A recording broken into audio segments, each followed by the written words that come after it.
Buenas tardes.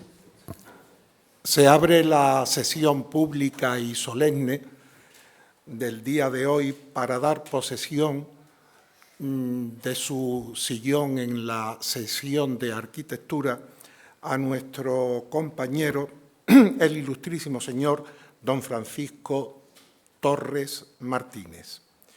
Excelentísima señora decana del Colegio Oficial de Arquitectura de Sevilla, excelentísimo señor don Rafael Manzano Martos, compañero de la sesión también de arquitectura, excelentísima señora doña Isabel de León, marquesa de Méritos y presidenta de honor de esta Real Corporación, y don Fernando Fernández Gómez, que es el secretario general de la Academia de Santa Isabel de Hungría. Como es preceptivo, a continuación, los dos últimos académicos que acaban de ingresar en este centro, pues irán a recoger al nuevo compañero, al ilustrísimo señor don Francisco Torres Martínez, y lo traerán ante el estrado para que pronuncie su conferencia de ingreso. Los académicos son don Jesús Rojas Marcos y don Fernando Mendoza.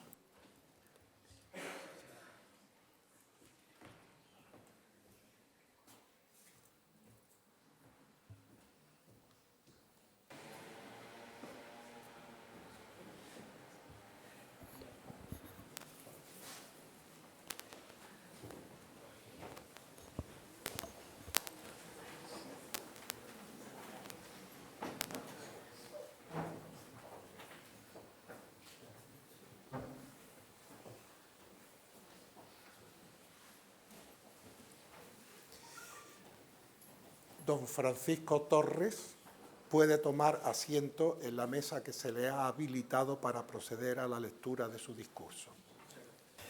Según consta en el libro de acta correspondiente, en el pleno electoral celebrado el día 16 de noviembre del año 2021, resultó elegido académico numerario de esta Real Academia de Bellas Artes el ilustrísimo señor don Francisco Torres Martínez, en reconocimiento a su trayectoria profesional y docente, con obras tan significativas como la estación de autobuses de Granada, que mereció el premio García de Paredes, y las rehabilitaciones del Hospital de las Cinco Llagas de Sevilla y la Chanca de Conil de la Frontera.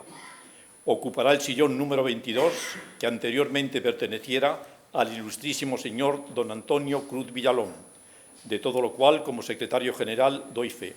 Sevilla, 22 de noviembre de 2022. Muchas gracias, don Fernando. Y ya sin más preámbulo, invitamos a don Francisco Torres Martínez para que comience su discurso de recepción en esta Real Academia de Santa Isabel de Hungría, que tiene como título Pensar el proyecto, la llama divina. Don Francisco, cuando usted guste. Ha sido un honor ser propuesto por los compañeros que promovieron mi candidatura y posteriormente aceptado mi ingreso en esta Real Corporación, pero sobre todo es para mí un estímulo adquirir el compromiso de sumarme a los demás académicos en el cumplimiento de sus fines esenciales. Sustituyo en la nómina de numerarios al ahora académico supernumerario Antonio Cruz Villalón, del que deseo que ese cambio en su condición no prive a esta Real Academia de la inestimable contribución que todos esperamos de su acreditado talento y capacidad.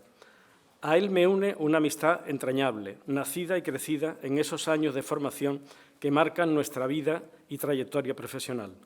En unión con su socio y también compañero desde entonces, Antonio Ortiz, han configurado uno de los estudios de arquitectura más notables de España, de Europa y, por supuesto, de nuestra ciudad, en la que afortunadamente y desde sus inicios han podido dejar notables huellas de su quehacer. Todos somos capaces de enumerar muchas de sus obras, que han merecido premios y reconocimiento en los ámbitos que he mencionado, pero quiero ahora recordar que en los inicios de su trayectoria, en unos años 70, en los que las tendencias en arquitectura configuraban un panorama a veces confuso, su principal aportación fue una lúcida y constante mirada hacia la herencia de la mejor arquitectura de nuestra época y de la de nuestra ciudad, seguida de un trabajo inteligente y brillante en los proyectos y obras que desarrollaron a partir de entonces. Desde que ingresé como electo, he asistido siempre que he podido a las actividades que se desarrollan en esta Real Academia y quiero resaltar la generosidad que he encontrado, ejemplificada en los académicos que integran la Junta de Gobierno, en la presidenta de honor, la académica Isabel de León, y también, permítanme que lo mencione, en el académico Alfonso Pleguezuelo, que ha tomado a su cargo la contestación a este discurso y contribuido también generosamente a su revisión, con consejos y sugerencias de un enorme valor. Quiero asimismo rendir tributo a todos los eminentes profesores que he tenido, a los compañeros arquitectos y profesionales de otras disciplinas con los que he trabajado, a los constructores de las obras en las que he intervenido y también a los alumnos cuyo aprendizaje he tenido el privilegio de tutelar. De todos ellos he aprendido y quiero ser capaz de merecerlos. El escultor Richard Serra ha dicho a propósito de su obra: mis dibujos sobre papel son mayormente estudios realizados una vez que una escultura se ha completado. Son el resultado de un intento de establecer y definir lo que me sorprende de una escultura, lo que no podía entender antes de que fuera construida. ¿Podría también sorprendernos algo de lo contenido en nuestro proyecto una vez finalizado? ¿Necesitaríamos entonces volver a pensar sobre él para entenderlo? El proyecto es el documento necesario para construir el edificio, pero también es el ámbito del pensar y el hacer en el que se crea la obra. Y es ese espacio de creación del que hoy pretendo hablar. Un proceso en el que desde sus inicios, el papel en blanco, hay que elegir y desarrollar argumentos hasta que croquis y bocetos alcancen una cierta lógica interna capaz de gobernar su evolución hasta su estado final. Al hablar de pensar el proyecto, pretendo construir un relato en torno al progreso de esos trabajos, en el que también se reconozcan e incorporen las iluminaciones que contribuyen a que la obra alcance su forma definitiva, a entender finalmente qué hemos hecho, a ensanchar nuestra experiencia y reforzar nuestras capacidades. Y ese pensar viene después. Cuando supuestamente aparecen esas iluminaciones, la tensión de trabajo está centrada en la construcción del proyecto. Será después, cuando acudiendo a la memoria, seamos capaces de construir un relato sobre su génesis y desarrollo, un relato necesario para mostrar el proyecto y la obra. Muchos creadores pueden sencillamente presentarla, mostrar pintura, leer poesía o hacer música. El arquitecto debería entonces conducir al auditorio interesado a recorrer y experimentar el edificio, pero normalmente necesitamos acudir a otros medios que no son los nuestros, el discurso hablado o escrito y la proyección de imágenes, que serán deudores finalmente de la mirada y el sesgo del relator o del fotógrafo. Recuerdo así las primeras veces en que expuse algunas de mis obras. En la presentación de unas viviendas de promoción pública en Guadajoz, la cuestión central del proyecto fue la elección de una implantación distinta a la consabida de la vivienda adosada. Propuse dilatar la secuencia de espacios entre lo público y lo privado, sumar a la calle de tráfico una peatonal arbolada desde la que acceder a un patio y de este a una mínima galería en lugar del habitual vestíbulo antes de la estancia. Desde unos años antes había estado empeñado en estudios sobre la cultura de la casa y, entre tantas cuestiones centrales, comprobé la relevancia de una actitud heredada sobre la privacidad y su correlato físico, la construcción de la relación entre el espacio público y el privado. Podía tomar la forma de un diseño complejo de la puerta de la casa, la disposición de un zaguán a la entrada o incluso el ofrecimiento de espacios al posible visitante como tributo a la hospitalidad. Una dilatación de ese programa que ha llevado a las clases acomodadas de nuestra ciudad, por ejemplo, a la disposición de patios y jardines que alejan y protegen los espacios privados del trasiego de fuera, y a las gentes más desfavorecidas a compartir espacios que permitan y ensanchen las posibilidades de encuentro, relación y juegos. Y encontré la imagen que ven de un pasaje cerca de la Alameda de Hércules en Sevilla, publicada en uno de nuestros trabajos. Con ella ilustré ese posible momento del inicio del proyecto que sería definitivamente su argumento, una actuación de vivienda económica del siglo XIX en la que se proveía de ese espacio a quienes no disponían de él en sus muy reducidas viviendas. En otra ocasión se me pidió presentar la obra de la estación de autobuses de Granada. El solar era periférico y poco cualificado, y el programa muy escueto. 2 números, el de dársenas para los autobuses que salían o rendían viaje y el de aparcamientos para los que permanecerían en su interior. Al pensar en el inicio y desarrollo del proyecto, encontré que la entidad primigenia de una estación no era sino la de una marquesina que nos proteja a la espera del autobús, y que la idea que posiblemente iluminara el principio del proyecto debió ser la de una carpa capaz de instalarse en cualquiera que fuese el sitio. Esa idea debió entonces gobernar el diseño de los huecos de iluminación natural, propuestos unos como rasgaduras en el techo y los de las oficinas de fachada confundidos con la propia envoltura del edificio. El hueco de acceso sería así con la petrificación de una puerta levadiza. En cuanto a las obras de rehabilitación del Palacio de Altamira de Sevilla, el edificio había sido de propiedad privada hasta su ruina, poco conocido y muy transformado, y exigió reconsiderar constantemente el proyecto al compás de los hallazgos del equipo de arqueólogos. Entre todas las decisiones, quizás la más significativa para este discurso de hoy fue la resolución del ámbito de la puerta principal, un espacio que nos llegó roto y perdido entre el primitivo palacio y una fachada barroca que se tendió cual tramoya urbana por delante del muro original. Acabamos por decidir la construcción de un apeadero semicubierto y techar la casa-puerta con una bóveda invertida que evidenciara que no podía ser el cielo original, que por otra parte no conocí.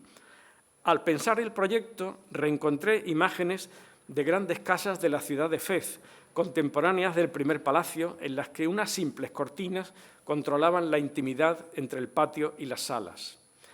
Imaginé entonces que algo me había llevado a materializar esa misma imagen en la puerta de entrada de un palacio en cuyo interior sabíamos que tuvieron lugar esponsales, pero también conspiraciones y seguramente hasta crímenes. La puerta así como una veladura que figurara ocultar todavía algunos de esos secretos episodios. Fue un hallazgo azaroso, que quizás pudiera haber ocurrido o no, pero así lo conté. Quienes hemos tutelado el aprendizaje de estudiantes hemos pensado sobre esos momentos del proyecto y también en las semejanzas entre los procesos de la creación científica y de la artística. Un interés por algo que en los años 60 y primeros 70 se denominó método en los círculos anglosajones y en los latinos, sobre todo italianos, teoría. Congresos y seminarios de esos años revelaron la búsqueda de un cierto cientifismo teñida por un deslumbramiento ante nuevas disciplinas emergentes como la lingüística o la informática, aunque en esos encuentros el mayor interés lo suscitaron quienes subrayaron la capacidad creadora que podría tener la intensa y obsesiva dedicación a un trabajo y la atención a la aparición de iluminaciones, de momentos creativos. Nada extraño, por otra parte, al pensamiento de grandes arquitectos como Álvaro Aalto, quien en una conferencia de 1947 afirmaba lo siguiente: «Cuando el espíritu de mi trabajo y sus innumerables imperativos se han grabado en mi subconsciente, olvido por un tiempo el laberinto de los problemas. Guiado únicamente por mi instinto, dibujo composiciones francamente infantiles, dejando así poco a poco desarrollarse una idea nuestra».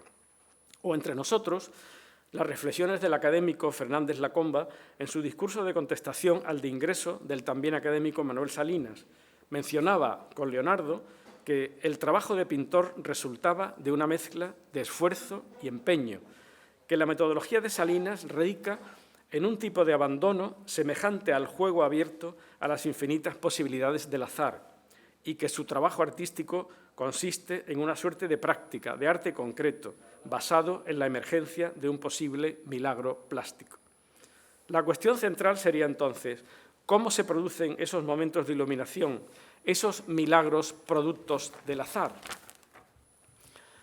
Alexander von Humboldt, tras años de duros y arriesgados trabajos en los que recorrió caminos escarpados, escaló volcanes, cruzó ríos y se expuso a innumerables peligros, dedicó su ensayo sobre la geografía de las plantas a Goethe, ilustrando la dedicatoria con un grabado que mostraba al dios Apolo, dios de la poesía, desvelando a la diosa naturaleza con una mano mientras sostenía una lira con la otra.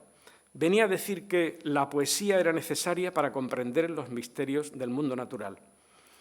Poco después de recibir la obra de Humboldt, Goethe pronunció en Jena una conferencia en la que afirmó: con una brisa estética, Humboldt había convertido la ciencia en una brillante llama.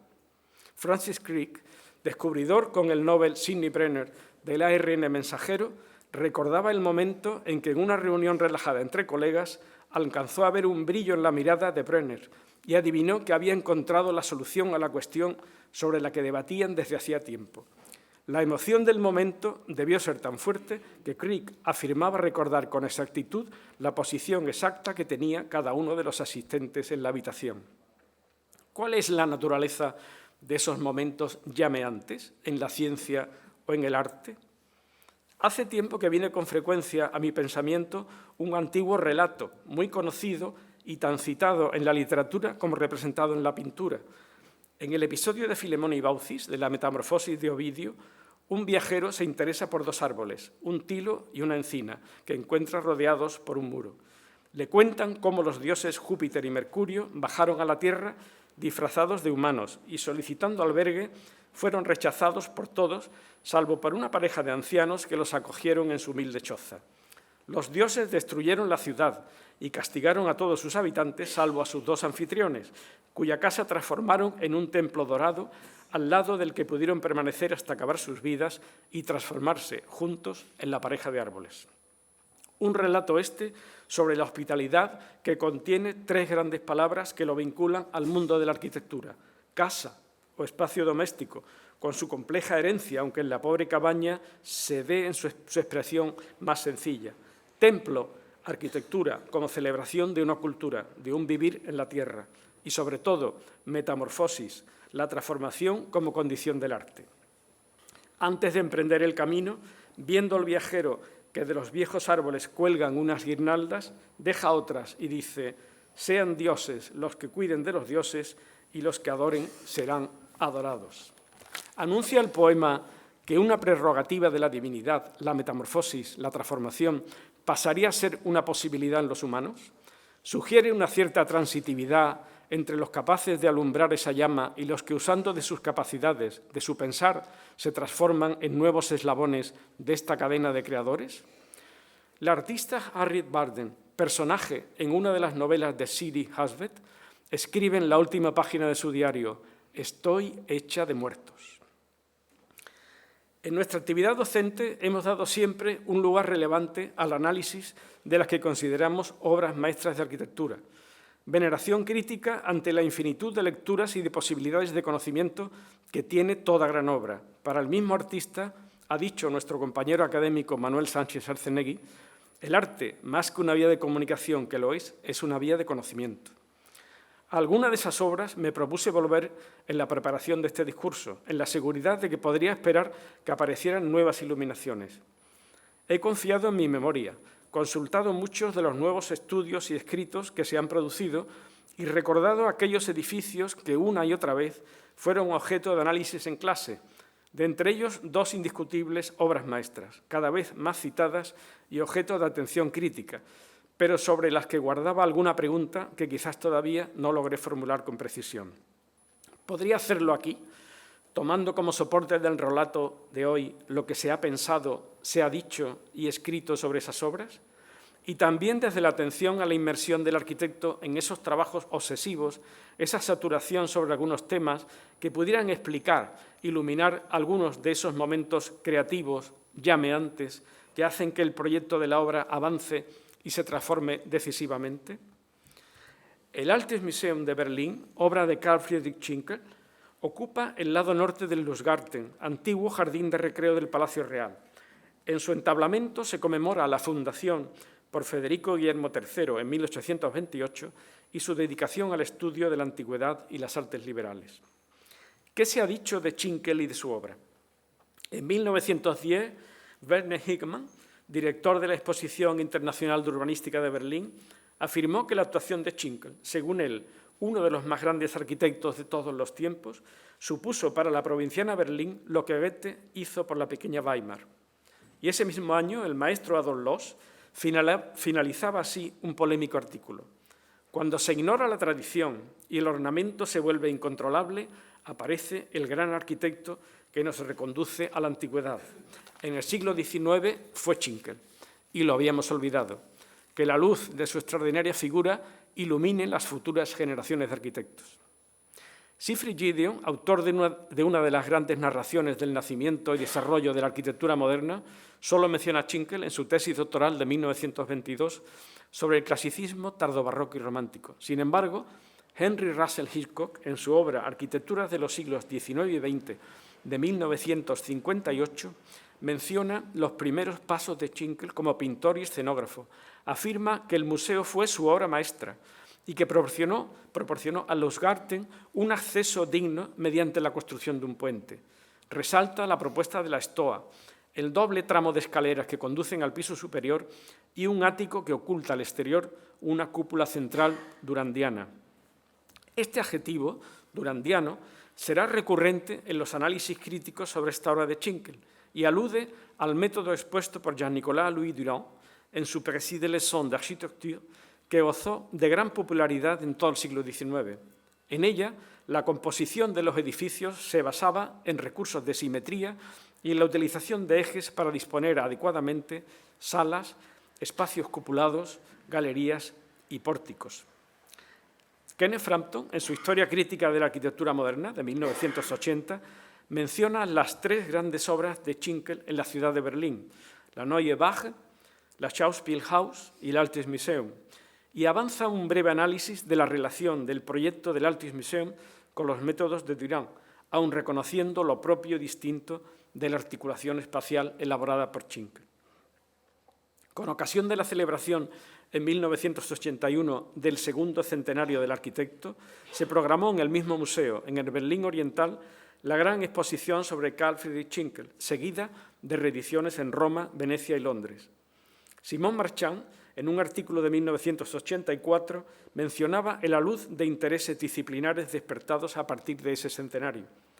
¿Pero qué dijo el propio Schinkel? El gran arquitecto identificó la utilidad, lo histórico y lo poético como las principales preocupaciones de su obra. ¿Podríamos nosotros aquí ahora volver a pensar el proyecto del Altes Museum desde esas tres preocupaciones del arquitecto? Respecto a la utilidad, es claro que consideremos la adecuación del edificio al uso de museo y también su contribución a la forma de la ciudad. En lo histórico, el rigor en la vinculación de su arquitectura a las formas y elementos de la antigüedad. Y en lo poético, los posibles momentos llameantes del proyecto, en los que reconocer las transformaciones que han supuesto su naturaleza como obra de arte, la aparición de nuevos mundos en terrenos ya conocidos. En el plano de 1652 se representan Berlín y Köln, dos ciudades de fundación, una en cada ribera del río Spree, junto al puente que permitía el paso en unos terrenos difíciles y pantanosos, conectando los centros de ambas ciudades. La fortaleza edificada en el siglo XV por los Hohenzollern en Köln llegó a transformarse en castillo y residencia con objeto de controlar el futuro desarrollo de una ciudad en la que un anillo de fortificaciones fueron posteriormente demolidas para posibilitar la conexión entre sus partes. Hacia 1647 se abrió un camino con 6 filas de tilos para conectar el Palacio Real con los terrenos de caza del Tiergarten. Ese camino será el futuro Unter den Linden, vial que tras el desarrollo de Neukölln al oeste, aún en el interior del cerco murario, formó finalmente el eje para los nuevos asentamientos barrocos en el plano de 1778, al norte la Dortmundstadt y al sur la Friedrichstadt. Reunidas las 5 ciudades por Federico I, la ahora prestigiosa calle creció en importancia, llegando a asumir una posición central en la ciudad. Es ahí donde se ubica la actividad constructora de Schinkel en Berlín. En 1817 diseñará el Schlossbrücke, el puente del palacio, que sustituirá al viejo puente de madera que servía a las expediciones de caza que partían desde el palacio y que comunicará la Unter den Linden y el Lustgarten. Puente sobre el que propondrá y bocetará la instalación de 8 grupos escultóricos, de guerreros desnudos y victorias aladas para eternizar la memoria de la Guerra de Liberación. Un puente que se revela así como hecho fundacional de la ciudad y cuyo espacio quiere Schinkel confundir con el propio Lustgarten, incluso forzando la perspectiva de un dibujo en el que busca la fusión de ambos. En torno al 1800, en una ciudad de Berlín cuajada de estudiosos llamados a la corte, se pensaba en la fundación de un museo para las colecciones reales. A finales de 1821, Schinkel, apoyado posiblemente por el príncipe heredero, planteó así la idea de un nuevo edificio en el Lustgarten. Estoy completando un nuevo proyecto, que considero mi mejor obra. La armonía de ese área alcanzaría su plenitud con este edificio, ya que solo ahora la hermosa plaza del Lustgarten se cerrará dignamente también en su cuarto lado. En el proyecto se disponía el espacio museístico en 2 plantas sobre un podio, organizadas mediante salas dispuestas en enfilada, en las que ubicar escultura en planta baja y pintura en planta alta, iluminadas desde las fachadas exteriores y los 2 patios interiores. Una rotonda cupulada en el centro del edificio soportaría la exhibición de las piezas más significativas de la colección de escultura. En los paramentos del gran pórtico, unos frescos mostrarían un programa iconográfico cuidadosamente prescrito y bocetado por el propio arquitecto. Su tema, la actividad artística entendida como culminación de la evolución cultural entre las diversas fases de la historia del cosmos, de una parte, y del hombre, por otra. La doble gran escalera se ubica en el pórtico y conduce a un espacio abierto en su frente desde el que se accede a la planta alta. En sus paramentos se ubican también frescos que abundan en el programa iconográfico planeado por Schinkel. A un lado, el hombre culto en lucha contra la barbarie y al otro, contra la furia de los elementos naturales. En suma, en el museo se dispondrían espacios para ubicar la colección, pero también otros que muestran alegorías y relatos pictóricos sobre el cosmos, la humanidad y los valores de la cultura. En cuanto a la elección del modelo de edificio y la supuesta vinculación del museo a lo durandiano, a lo que aludían los textos antes mencionados de Hickok o Frampton, recordemos que Durand incluye también en su précis una colección de propuestas diseñadas para los programas más habituales. Los elementos que utiliza Schinkel en el proyecto del edificio coinciden con algunos de los que Durand incluye en su propuesta de museo: la rotonda central, a imagen del Panteón romano, y el gran pórtico. Pensamos que la deuda de Schinkel con Durand puede residir en la utilización de elementos tópicos del tratado, el pórtico y la rotonda como partes del programa de espacios, pero que, sin embargo, la disposición final de todos los elementos revela una voluntad de diseño propia, lejos de esas reglas durandianas. Y, sobre todo, en un edificio de 2 plantas, en la asombrosa configuración de la necesaria escalera, que renuncia a la espacialidad y centralidad que le sería propia en el interior del museo y se propone en una posición que la vincula al espacio del Lustgarten, aun obligando al visitante a salir de nuevo al exterior para acceder a la planta alta. Como subraya Marchand, más sorprendente es todavía la escalera, lugar de encuentro del espacio externo e interno, y la plataforma de la segunda planta, concebida como un hall de visión urbana. Sin duda, pensamos, el gran proyecto urbano de Schinkel es su empeño en la definición del eje simbólico y representativo de la Unter den Linden, entre la Puerta de Brandenburgo y el propio Lustgarten. En cuanto a la condición de rigor histórico, la elección del clasicismo griego como figuración garante del ideal democrático y cultural del nuevo Estado prusiano, apoyada además por las expediciones al antiguo Mediterráneo y el interés por las antigüedades clásicas, exigía una atención cuidadosa a que el empleo de órdenes y soluciones arquitectónicas clásicas fuera adecuado y preciso. Y el aspecto en el que muchos estudiosos se han detenido es el de la solución de los extremos de la estoa, en la que Schinkel hace uso del modelo clásico de los templos en antas, mediante unas pilastras que enmarcan el pórtico, que resuelven a su vez la composición de huecos en las fachadas laterales de una sobria y exacta arquitectura institucional urbana. La crítica y la historiografía han dedicado mucho espacio a glosar esta brillante y aparentemente fácil y sencilla solución. Y pensamos como momento poético del proyecto aquel en que se produce una transformación en la materia en la que se trabaja. Recordemos que Hickok dijo de Schinkel que dio sus primeros pasos no con proyectos de arquitectura, sino con escenografías de teatro.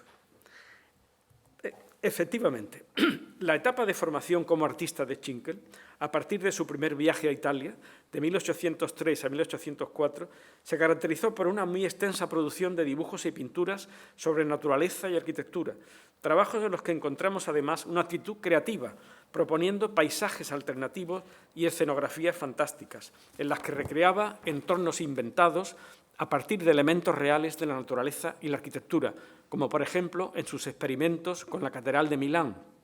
A la izquierda dibujó la catedral en su ubicación y a la derecha en un paisaje ideal.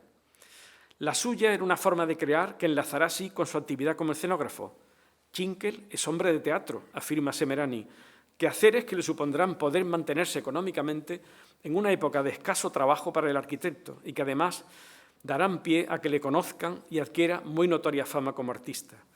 Recordemos también que las perspectivas con las que describe sus proyectos adoptan puntos de vista oblicuos, incluyen el entorno edificado y proponen también la configuración del espacio libre y el arbolado.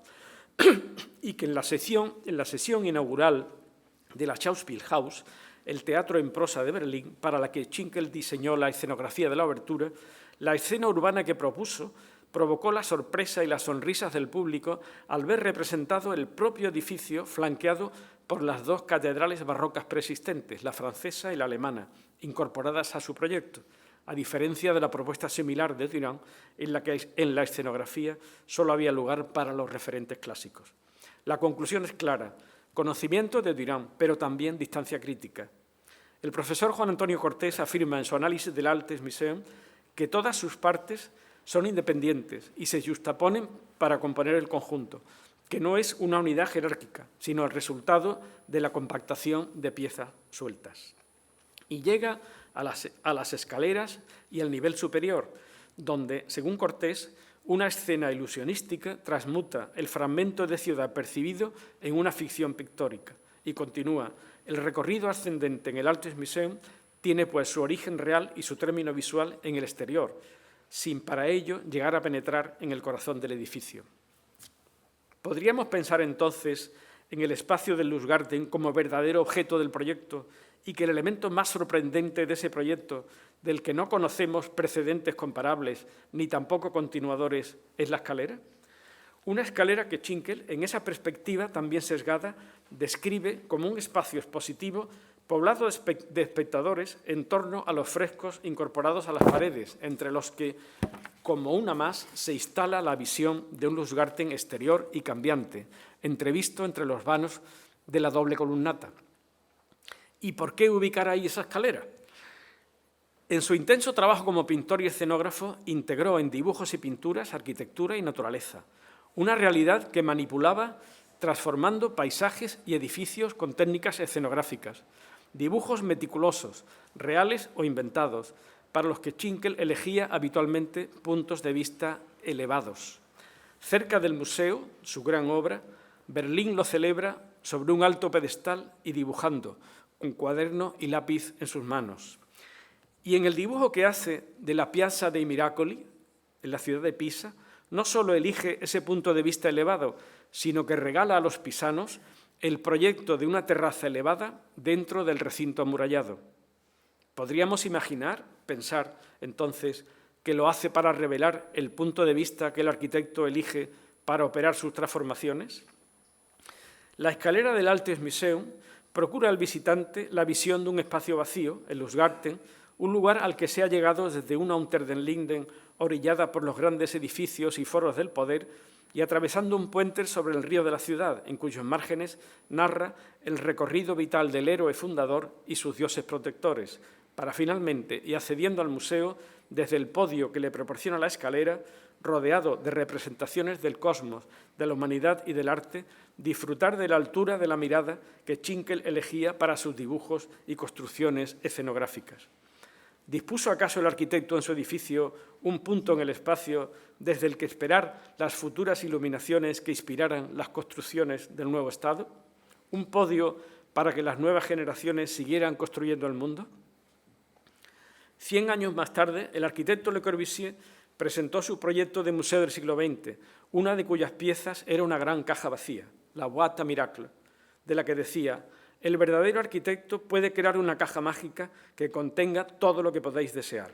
El interior del cubo está vacío, pero vuestro espíritu inventivo lo llenará de todos vuestros sueños, a la manera de las representaciones de la antigua comedia del arte. De nuevo lo escénico. Y Schinkel, que dijo también a propósito del futuro de su obra: una obra arquitectónica no puede subsistir como un objeto finito y autosuficiente. La verdadera y pura imaginación debe expandirse para siempre más allá de esta obra y aventurarse ahí fuera, alcanzando finalmente el infinito. Debe ser considerada como el punto en el que podemos entrar ordenadamente en la cadena continua del universo.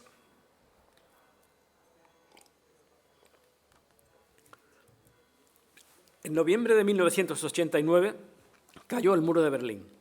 Ya en 1985, Gorbachov, presidente de la Unión Soviética, había iniciado una política que llamó perestroika, reestructuración, y glasnost, transparencia y apertura. Una de sus primeras consecuencias fue la noticia de que la biblioteca de Viipuri, obra maestra del arquitecto finlandés Alvar Aalto, en territorio ruso después de la guerra ruso-finlandesa de 1944 y que se creyó destruida al finalizar la Segunda Guerra Mundial, permanecía en pie.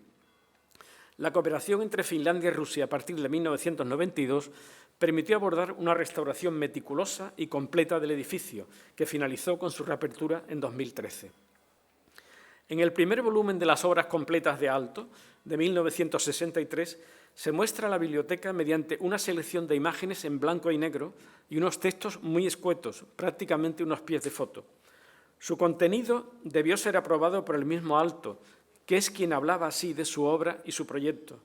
Mencionaba que fue objeto de un concurso en 1927, que se encontraba fuera de los límites del país y que estaba en ruinas tras su destrucción durante la guerra. Iniciaba la descripción con una fotografía a toda página de la entrada, en una visión sesgada entre la arboleda. Describe el programa básico de la biblioteca, las distintas entradas desde el parque y el vial de acceso, y entre las piezas principales del programa, las salas de préstamo y lectura y la sala de conferencias. Privilegia en su texto la descripción técnica de la sala de lectura, en la que un techo cuajado de lucernarios circulares procura una iluminación reflejada y uniforme, y la solución acústica de la sala de conferencias, que ilustra con una sección que llegará a ser famosa por repetidamente citada. En ella muestra gráficamente el análisis de la conducción de la voz del orador a un grupo de oyentes sentados. Dice: lo que significa la luz para una biblioteca es la acústica para una sala de conferencias. La última imagen del edificio remite a la primera, ubicando en el centro de la misma la cristalera lateral de la escalera. Y finalmente dedica 2 páginas al mobiliario de madera, resultado de los ensayos realizados durante la obra del sanatorio de Paimio. El edificio había sido publicado en 1935 en la revista Finnish Architectural Review, y el arquitecto Alfred Roth, antiguo colaborador de Le Corbusier, lo incluyó y mostró detalladamente en su obra sobre la nueva arquitectura de 1930 a 1940, junto con otros 19 edificios de Europa, Japón y Estados Unidos. Una publicación que la Asociación de Arquitectos Británicos calificó como el libro más importante nunca escrito sobre la arquitectura moderna. Aalto, en su obra completa, creyendo que el edificio se había perdido para siempre, optó por una estricta selección de imágenes, estimándola el más genuino legado de su obra. ¿Por qué no incluyó las extensas descripciones de Alfred Roth? Llegó a afirmar en una de sus conferencias que el creador concibió el papel para hacer en él dibujos de arquitectura. Todo lo demás es, al menos en lo que a mí respecta, desperdiciarlo, revelando el escaso interés y desconfianza que tenía por las descripciones y escritos sobre sus obras. Y no será sino a partir de su muerte, en 1976, cuando se produce una cierta vorágine de estudios críticos y trabajos académicos sobre su arquitectura, hasta el documental de 2020, realizado por la cineasta finlandesa Virpi Sutari, sobre la relación determinante en su trabajo con su compañera y esposa Aino Marsio. ¿Qué se piensa, se ha dicho y escrito entonces de su obra en Viipuri? Su aparición supuso abonar un debate sobre la ortodoxia funcionalista y la nueva tendencia orgánica en la arquitectura moderna.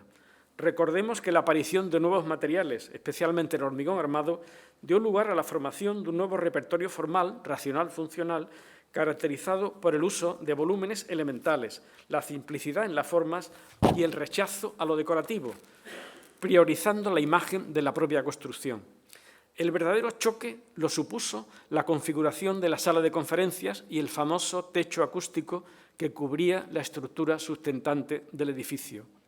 El debate lo ejemplifica en la postura comprensiva de Gideon, que define al arquitecto como genio que salta incansablemente entre los límites de lo racional funcional y lo irracional orgánico, y la crítica de Hitchcock, que recurre a términos como caprichoso, arbitrario y premeditado para describir las formas aaltianas. Pero también hubo posturas conciliadoras, como la que propone ya en nuestro país el arquitecto Josep María Sostres, quien defendió la compatibilidad de ambas tendencias, llegando a afirmar además que las piezas de mobiliario parecen condensar lo nuclear de las propuestas de Álvar y Aíno a Aalto. Y añade sobre la sala de conferencias: el falso techo, difusor acústico y revestimiento espacial adquiere una autonomía tal que lo acerca más a la realidad del mobiliario que a la realidad constructiva y estructural de la sala. Crucial, pensamos ahora y veremos más adelante, esa importancia que da Sostres a la relación entre el mobiliario y la arquitectura de la sala de conferencias. Para nuestro discurso de hoy queremos también sumarnos a ese pensar el proyecto de Viipuri. Propongo detenernos en tres de los elementos que el mismo Aalto destaca en la selección de imágenes que hace en sus obras completas. La escalera, que muestra 3 veces, el espacio y la luz en la sala de préstamos y lectura, y el techo y la visión del parque, trasunto del bosque, en la sala de conferencias. Un análisis que podría tildarse de fragmentario, pero que quedaría legitimado por el atinado comentario de Stuart Brede. Su interés no reside tanto en que sea una obra maestra como en su condición de edificio collage que refleja en sus diversos fragmentos y piezas la rápida evolución que se produce en el trabajo de Aalto durante esos años. La revista Cantus, anuario del Museum of Finnish Architecture, publicó en el número de 1990 2 artículos que se ocuparon por primera vez de la propuesta presentada al concurso y de la evolución del proyecto hasta su versión final. En el primero, Paavilainen expone y analiza esa primera propuesta y resalta la deuda del mismo con la Biblioteca de Estocolmo del arquitecto sueco Erik Gunnar Asplund en el contexto de la tradición clasicista nórdica. En el segundo, Nivari describe el proceso y desarrollo del proyecto hasta su versión definitiva. 2 análisis que tendrán continuación en el trabajo de Laura Berger de 2018, en el que compara el proyecto presentado al concurso con los otros premiados. Este proyecto presentado destaca por un planteamiento en el que, tras un acceso sesgado entre el arbolado, la escalera y el espacio de los libros se muestran como piezas con entidad propia y autónoma que no se relacionan con el resto por medio de mecanismos axiales o simetrías. La escalera, proveniente sin duda de la admiración de Aalto por la de la biblioteca de Asplund, es sorprendentemente llevada hacia afuera del edificio. Y la sala de préstamos, orillada de libros, se percibe en la sección, en la parte superior de la imagen, como una vaguada en la montaña, coronada por el cielo finlandés. El dictamen del jurado exigió una primera revisión en 1928, a la izquierda de la imagen, para procurar luz natural a la escalera, acristalando uno de sus paramentos laterales. En la segunda revisión de 1929, a la derecha de la diapositiva, el edificio adopta una planta en L, a cuyo lado menor se adosaba el espacio de la escalera, manteniendo también la cristalera lateral. En 1933, Aalto plantea la última y definitiva versión, en la que la escalera ha perdido la función original de acceso a las salas de lectura y préstamo y pasa a tener una función secundaria de comunicación interna, pero que, en palabras de Laura Berge, queda finalmente como una obra de arte entre 2 cristaleras. ¿Podríamos pensar nosotros aquí ahora que Aalto prácticamente monumentaliza la escalera porque celebra un momento singular de ese pensar el proyecto? Y asimismo, ¿por qué en la propuesta del concurso proyectó la escalera fuera del edificio? Kenneth Frampton coloca al mismo nivel la deuda de Aalto con lo clásico y con lo vernáculo, y el propio Aalto, en su artículo de 1941, Arquitectura en Carelia, reivindicó la arquitectura tradicional de la Carelia, en la que se encuentra la ciudad de Viipuri, ahora Vyborg, en Rusia, esa región compartida entre Rusia y Finlandia que ha sido considerada origen mítico del pueblo finlandés. La casa compacta kareliana, uno de los tipos básicos de su tradición constructiva y doméstica, en la que una escalera exterior accede directamente a la planta noble superior, aparece así como una posible referencia de la que plantea Aalto en el concurso para la biblioteca. ¿Podríamos pensar entonces que Aalto tuvo entre sus iluminaciones imágenes de estas casas y de sus escaleras para el concurso de Viipuri? La siguiente cuestión que hemos decidido considerar es la configuración de la sala de lectura y de la solución de su iluminación natural. Se adivina que en el concurso la cubierta cristalada de la sala de lectura debería ceder su presencia a la del cielo de la Carelia, una solución que con toda seguridad planteaba problemas técnicos de consideración y que en la versión definitiva adoptó la forma de ese techo cuajado de lucernarios circulares. Aunque quizás sea también cierto que su amistad con László Moholy-Nagy y el lógico conocimiento de su obra le hicieran sustituir el primitivo techo transparente por esa constelación de soles. La nueva sala se convierte así en un espacio de introspección, cerrado al exterior, donde los lectores y sus libros son bañados por una luz sin fuente reconocible, igual para todos y cada uno de ellos, un espacio moderno que podría existir en cualquier parte. Pero donde encontramos un elemento decididamente nuevo y distinto y del que no hay antecedentes es en la sala de conferencias, que solo aparece en el nuevo y definitivo proyecto. Será en ella donde se recupere el contacto visual con el paisaje que se había perdido en la transformación de la sala de lectura y préstamo. El gran paramento lateral acristalado vendría a dotar al edificio de ese contacto y para posibilitarlo era preciso que la estructura de la sala se resolviera con pilares y jácenas y no, como en el resto del edificio, con masivos muros de carga. Aalto necesitaba entonces resolver los problemas acústicos y a la vez, posiblemente, el poco afecto que le deparaba dejar vista esa estructura de pórticos.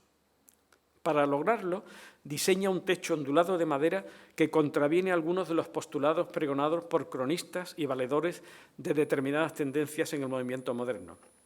La explicación de Aalto es técnica, favorece la transmisión adecuada del sonido y así se ha reiterado en infinidad de ocasiones. Pero quizás sea más atinada la observación de Stuart Brede cuando sospecha que el techo es mucho más efectivo como símbolo poético del fluir del sonido que como su auténtico proyector. Recientemente, técnicos del gabinete Obe-Arup han realizado estudios acústicos en un modelo, concluyendo que la sala no conduce a la reflexión del sonido, como se le atribuye, pero sí que el diseño del techo mejora significativamente su rendimiento acústico, evitando reflejos y resonancias. La mirada a la arquitectura vernácula de la Carelia nos ha revelado una posible referencia a la escalera propuesta en el concurso y que posiblemente su monumentalización en el edificio final pudiera ser tributo y celebración de esas raíces carelianas. Pero, ¿qué hace la silla 41 del catálogo de Artec, la silla Paimio, en esa tan publicada sección acústica? Una silla que nunca se incluyó en el amueblamiento original del edificio.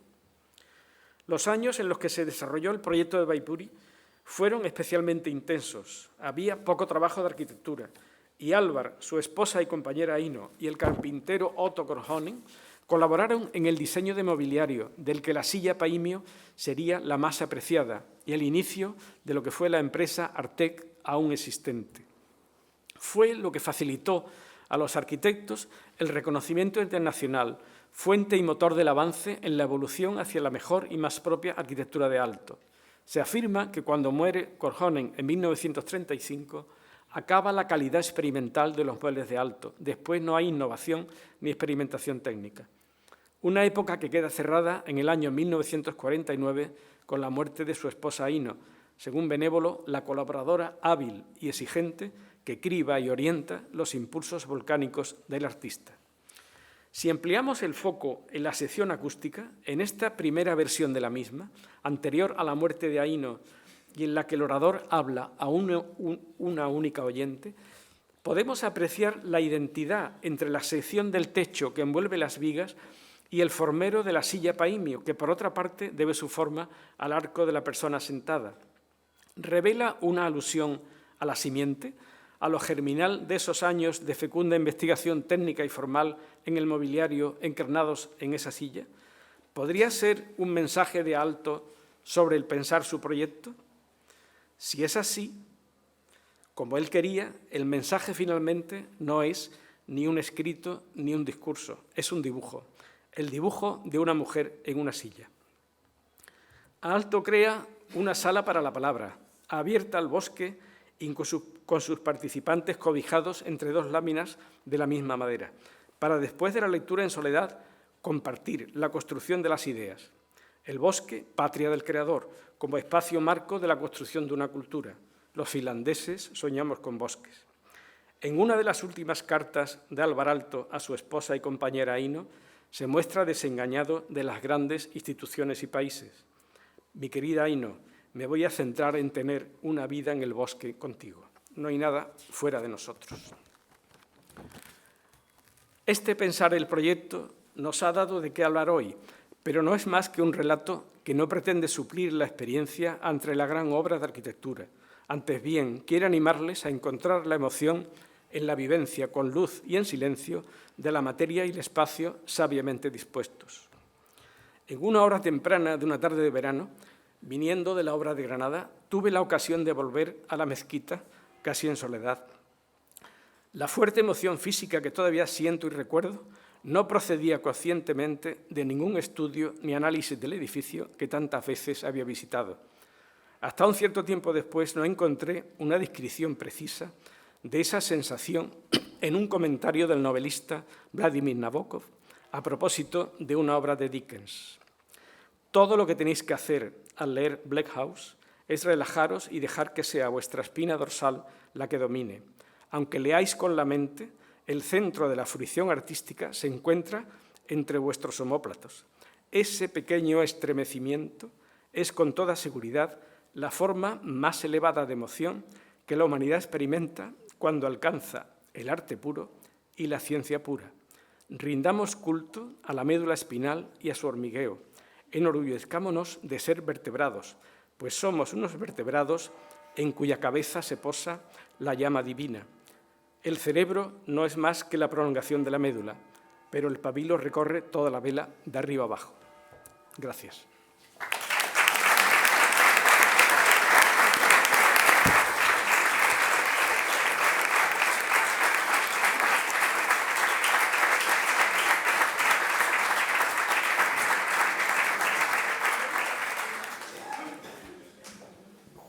Tras felicitar al ilustrísimo señor don Francisco Torres por su discurso de recepción, le rogamos se acerque al estrado académico numerario de esta Real Academia de Bellas Artes de Santa Isabel. Le hacemos entrega del diploma que le acredita como en posesión de tal dignidad y a continuación puede recibir la felicitación de todos sus compañeros.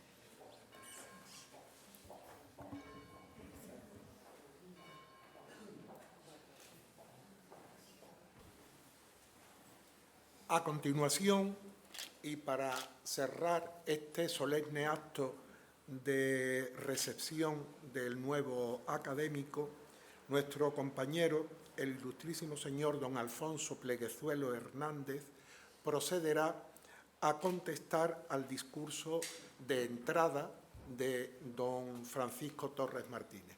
Alfonso. Excelentísimo señor presidente de esta Real Academia, excelentísima señora presidenta de honor, ilustrísimas autoridades y académicos, señoras y señores, queridos amigos.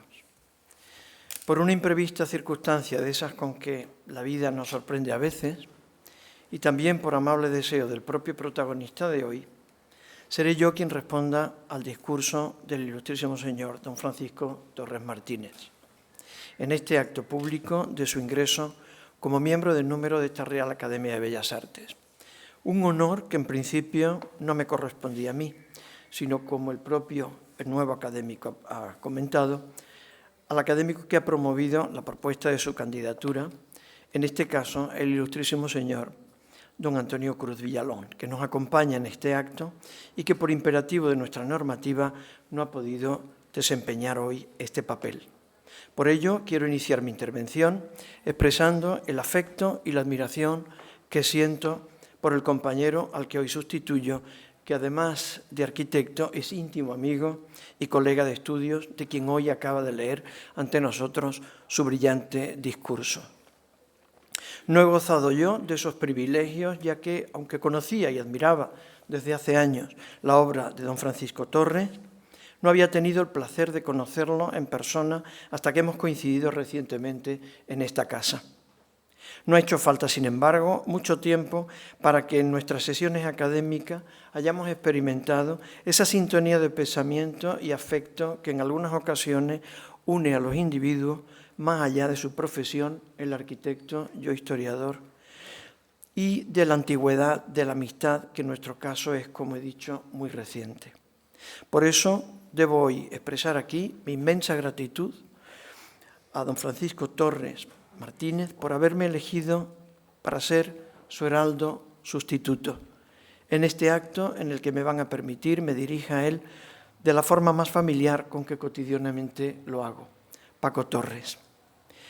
En este caso, por tanto, no puedo narrar experiencias de juventud ni de madurez compartidas con nuestro nuevo académico, pero sí debo confesar que aunque mi sillón en esta academia, el número 35, corresponde a las artes decorativas y soy más conocido en la ciudad como especialista en cerámica, realicé mi tesis doctoral sobre arquitectura y debo confesar que siempre mantuve una secreta inclinación hacia el arte de Vitruvio, que seguramente mis alumnos, escultores y pintores de la Facultad de Bellas Artes, percibirían entre líneas en mis clases. No haré aquí una detallada narración de la larga y fructífera trayectoria profesional de Paco Torres, que se describe en un documento pormenorizado que ya forma parte de nuestro archivo y que está disponible a la consulta de quien lo desee. Y además de ello, el impacto social de su obra ha hecho que en la red podamos conocer numerosos datos de su currículum. Tan solo expondré aquí algunos que me parecen especialmente dignos de ser resaltados. Paco Torres, nacido en 1948, fue a fines de los años 60 y a inicio de los 70 del pasado siglo un brillantísimo alumno de la Escuela de Arquitectura, primero de Sevilla y después de Madrid. En su etapa juvenil se sintió atraído por la obra del arquitecto milanés Aldo Rossi, quien visitó nuestra ciudad en varias ocasiones durante esos años, visitas que dieron origen al grupo Tendenza, del que él mismo formó parte. Aquella experiencia, sin duda, contribuyó a que el joven Paco Torres extendiera su cultura disciplinar al ámbito europeo, amplio radio en el que ha desarrollado hoy también su discurso. El interés de Paco Torres por Aldo Rossi no ha evitado que recordara el que yo mismo sentí por la figura de otro gran arquitecto milanés, Bermondo Resta, que también marcó la arquitectura sevillana, que estudié en mi tesis, aunque él lo hizo a inicios del siglo XVII. Una vez titulado como arquitecto, Paco Torres se asoció en Madrid al estudio de arquitectura de Ricardo Aroca y Enrique Burkhalter, regresando más tarde a Sevilla. Desde 1973 ejerció como profesional libre, compaginando sus tareas docentes en la escuela con el ejercicio profesional independiente lleno de experiencias y de reconocimientos públicos a la calidad de sus trabajos. En el reciente discurso de ingreso del ilustrísimo señor don Fernando Mendoza Castells, fue varias veces mencionado el nombre de Paco Torres como miembro del grupo de jóvenes arquitectos que lucharon por frenar la destrucción del patrimonio arquitectónico de nuestra ciudad en los últimos años del franquismo y en los primeros de la democracia. Por tanto, no debe extrañar que una parte considerable de sus inquietudes profesionales se dirigiera hacia la rehabilitación y la restauración de edificios históricos que se salvaron en aquellos años y que hoy contribuyen a dar a nuestra ciudad el carácter que la distingue de otras que no lograron salvar tantos elementos de su trama urbana. Es digno de resaltar el interés de Paco Torres por estudiar la Casa Sevillana, lo que dio importantes resultados, entre ellos la iniciativa, junto con Antonio Barrionuevo, de crear el Seminario Arquitectura y Ciudad, con ocasión del cual se hicieron numerosos levantamientos planimétricos que suministraron un valioso material para la exposición La Casa Sevillana. Aquel interés por el tema terminó involucrando no solo alumnos de la escuela, sino también indirectamente a otros colegas de su generación, como José Ramón Sierra o Víctor Pérez Escolano, entre otros muchos. La tipología edilicia y la morfología urbana serán campos que preocuparán de manera preferente a Paco Torres y al resto de los demás colegas vinculados al movimiento surgido al calor del pensamiento rosiano y al CEIS, al Centro de Estudios y Servicios. Podríamos citar, entre otros, a Fernando Villanueva, a Juan Ruesga, a Gonzalo Díaz Recasens o a Guillermo Vázquez Consuegra. Esta familiaridad con el patrimonio heredado lo capacitó para abordar en su tarea docente de esta misma materia, además de haber dado clases de otras como elementos de composición, composición arquitectónica o proyecto, materia esta última sobre la que ha versado su interesante intervención de hoy. Paco Torres ha compaginado sus servicios a clientes particulares con trabajos para las administraciones municipal, provincial y autonómica, lo que ha permitido que proyectos suyos hayan afectado a todas las provincias de Andalucía, pero también ha hecho proyectos para Ciudad Real, Cantabria, Murcia, Marruecos u Omán. Además de sus restauraciones y rehabilitaciones de edificios históricos y de yacimientos arqueológicos, ha abordado las tipologías arquitectónicas más variadas, los museos, las sedes de instituciones y de organismos judiciales, estaciones marítimas, estaciones de autobuses, mercados, residencias unifamiliares y también viviendas plurifamiliares integradas en bloques o en torres. Cuenta en su haber con casi 30 trabajos de rehabilitación, entre los que podríamos mencionar como especialmente relevantes el Palacio de Altamira de Sevilla, sede de la Consejería de Cultura de la Junta de Andalucía, la segunda fase de la rehabilitación del Hospital de las Cinco Llagas de Sevilla, sede de nuestro Parlamento, y la restauración integral del Oratorio de San Felipe Neri en Cádiz.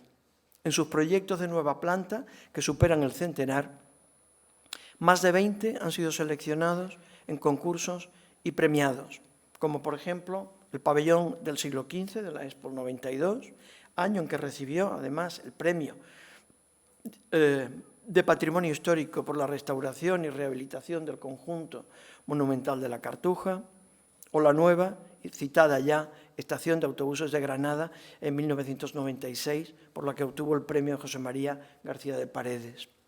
Y también ha llevado a cabo interesantes experiencias en Marruecos, como la dirección del curso Las Medinas Marroquíes y la rehabilitación de la ciudad, que tuvo lugar en Tetuán en 2003, o la coordinación de las actuaciones de la Consejería de Fomento y Vivienda de la Junta de Andalucía en la ciudad de Larache, de ese mismo país vecino. Paco Torres también ha llevado a cabo una notable labor de divulgación de sus experiencias profesionales. Ha publicado, por ejemplo, 22 trabajos sobre rehabilitación, 12 sobre estructuras y morfología urbana y casi una decena sobre temas de vivienda. Basta consultar su perfil en Dialnet para conocer la larga lista de sus publicaciones, en cuya lectura se comprueba la profundidad de sus planteamientos, de muchos de sus trabajos, lo que ha motivado que sus proyectos hayan sido divulgados en libros y en revistas importantes especializadas. Tal vez por eso el tema que ha elegido para su discurso, la creatividad en arquitectura, es el que podríamos esperar de un arquitecto artista, lo que resulta muy adecuado para el ingreso en una Academia de Bellas Artes que debe ser, ante todo, una academia de artistas. He sentido una enorme complicidad al escucharlo. No soy artista, pero en mi condición de profesor, aspirantes a serlo, como fui en mi actividad docente, pensé mucho sobre la creatividad y sobre la dimensión epistemológica del arte como una forma más de producción de conocimiento, paralela, aunque diferente, a la ciencia y también paralela y diferente al conocimiento revelado que Paco Torres roza en el subtítulo de su discurso aludiendo a la llama divina.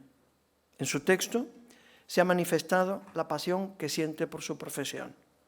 Una vez escuché a alguien decir que solo los individuos que se obsesionan con su trabajo alcanzan grandes metas. Si eludimos el matiz algo psicótico de esta frase, podríamos decir que solo los individuos que se enamoran de su profesión hacen grandes cosas. Y yo creo que un caso muy claro es el que encarna nuestro nuevo académico. Además de eso, el hecho llamativo de la mínima extensión que en su discurso dedica a su propia obra y la mucho más extensa que se ocupa de analizar a brillantes maestros que él admira, como Carl Friedrich Schinkel o Álvaro Aalto, es especialmente elocuente de algunas de las grandes virtudes personales de Paco Torres, su modestia y su sensibilidad para admirar la obra de sus colegas y de aquellos a quienes considera maestros ejemplares. El mejor testimonio podría ser una frase que también recuerdo y que sostiene que solo quien admira tiene la capacidad de aprender con los demás, de crecer con ellos.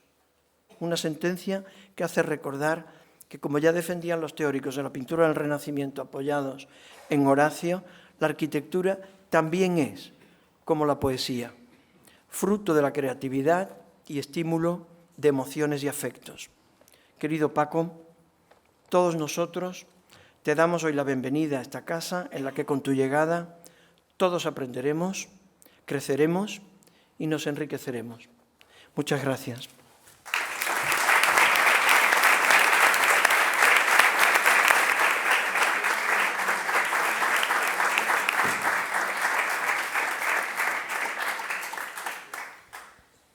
Y ya ponemos punto final a este acto académico, reiterando una vez más, como no podía ser de otra forma, nuestra felicitación al nuevo compañero, ilustrísimo señor don Francisco Torres Martínez, por su brillante discurso de recepción y, además, quiero hacer extensiva nuestra gratitud a todas las autoridades que han tenido a bien acompañarnos hoy, esta noche, para dar mayor solemnidad al acto que celebramos, así como al público, a todos ustedes, señoras y señores, que hoy han hecho posible una vez más que se manifieste de una forma clara y patente el respaldo de los sevillanos a la Real Academia de Bellas Artes, a los actos académicos